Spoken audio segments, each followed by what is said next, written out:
ನಮಗೆ ಇವತ್ತಿನ ದಿನ ನರೇಂದ್ರ ಮೋದಿ ಅವ್ರು ಕಾಣ್ತಿರೋ ಕನಸು ಬರೀ ಈ ಒಂದು ಎಲೆಕ್ಷನ್ಗೂ 2029 ಎಲೆಕ್ಷನ್ಗೂ ಅಲ್ಲ, 2047 ಅಂದರೆ ನಮಗೆ ಸ್ವಾತಂತ್ರ್ಯ ಬಂದು 100 ವರ್ಷಗಳ ಕಾಲಕ್ಕೆ ನಮ್ಮ ದೇಶ ಜಗತ್ತಲ್ಲಿ ನಂಬರ್ 1 ಆಗಬೇಕು ಅನ್ನೋ ಒಂದು ಕನಸನ್ನು ಅವ್ರು ಇಟ್ಕೊಂಡಿದ್ದಾರೆ.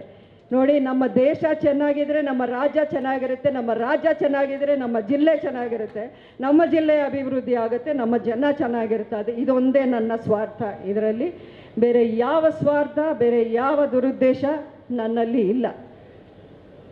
ಎಲ್ಲರೂ ನೀವು ನೋಡಿದಾಗೆ MP ಸೀಟು MLA ಸೀಟು ಸಿಕ್ಕಿಲ್ಲ ಅಂದಮೇಲೆ ಕೋಪ ಮಾಡಿಕೊಂಡು ಪಾರ್ಟಿ ಬಿಟ್ಟೋಗ್ತಾರೆ. ಆದರೆ ಸುಮಲತಾ ಅಂಬರೀಷ್ MP ಟಿಕೆಟ್ನ ಬಿಟ್ಟು ಕೊಟ್ಟು ನಾನು BJP ಪಕ್ಷವನ್ನು ಸೇರುವಂಥ ನಿರ್ಧಾರವನ್ನು ಮಾಡಿದ್ದೀನಿ.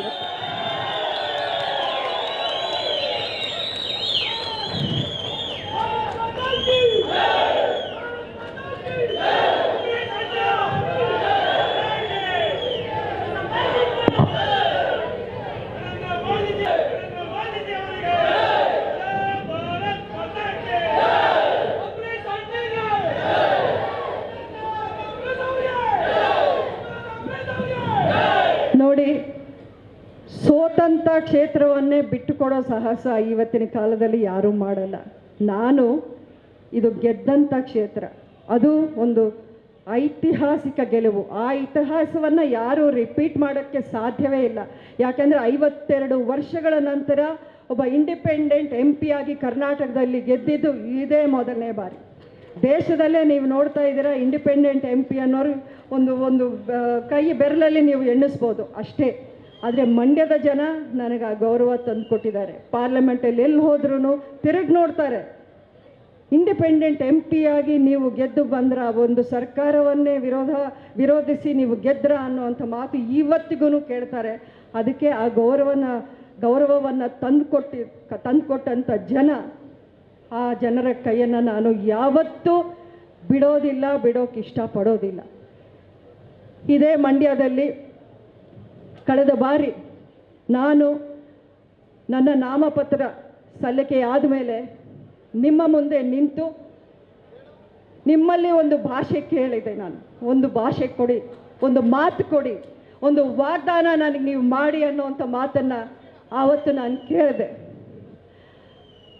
ಆದರೆ ಇವತ್ತು ನಾನು ನಿಮಗೆ ಪ್ರಮಾಣ ಮಾಡಿ ಹೇಳ್ತಾ ಇದ್ದೀನಿ, ಈ ಮಂಡ್ಯದ ಋಣ, ಈ ಮಂಡ್ಯದ ಜನರನ್ನು ಸುಮಲತಾ ಅಂಬರೀಷ್ ಎಂದೆಂದಿಗೂ ಬಿಡೋದಿಲ್ಲ, ಎಂದೆಂದಿಗೂ ಬಿಡೋದಿಲ್ಲ. ಈ ಒಂದು ಪ್ರೀತಿ, ನಿಮ್ಮ ಆಶೀರ್ವಾದ ಎಂದೆಂದಿಗೂ ಹೀಗೆ ಇರಲಿ ಅಂತ ನಿಮ್ಮಲ್ಲಿ ನನ್ನ ತುಂಬ ಹೃದಯದ ಮನವಿಯನ್ನು ಮಾಡಿಕೊಂಡು, ಮುಂದಿನ ದಿನಗಳಲ್ಲಿ ನನ್ನ ಎಲ್ಲ ಪ್ರಯತ್ನಕ್ಕೂ ನೀವು ನನ್ನ ಜೊತೆಯಲ್ಲಿ ಇರ್ತೀರ ಅನ್ನೋ ವಿಶ್ವಾಸ ಇಟ್ಕೊಂಡು ನಾನು ನನ್ನ ಮಾತಿಗೆ ವಿರಾಮ ಕೊಡ್ತೀನಿ. ಒಂದು ಮಾತು ಹೇಳ್ತೀನಿ, ನಾನು ಸಂಸದೆಯಾಗಿ ಅಲ್ಲ ನಿಮಗೆ ಪರಿಚಯ ಆಗಿದ್ದು, ಅಂಬರೀಷ್ ಅವರ ಪತ್ನಿಯಾಗಿ, ಈ ಜಿಲ್ಲೆಯ ಸೊಸೆಯಾಗಿ. ಆನಂತರ ನಾನು ಸಂಸದೆ ಆದೆ. ಆದರೆ ನೀವು ಇವತ್ತು ನನಗೆ ಒಂದು ತಾಯಿ ಸ್ಥಾನವನ್ನು ಕೊಟ್ಟಿದ್ದೀರಿ. ತಾಯಿಯಿಂದ ಮಕ್ಕಳನ್ನು ಯಾರೂ ದೂರ ಮಾಡೋಕ್ಕೆ ಸಾಧ್ಯ ಇಲ್ಲ.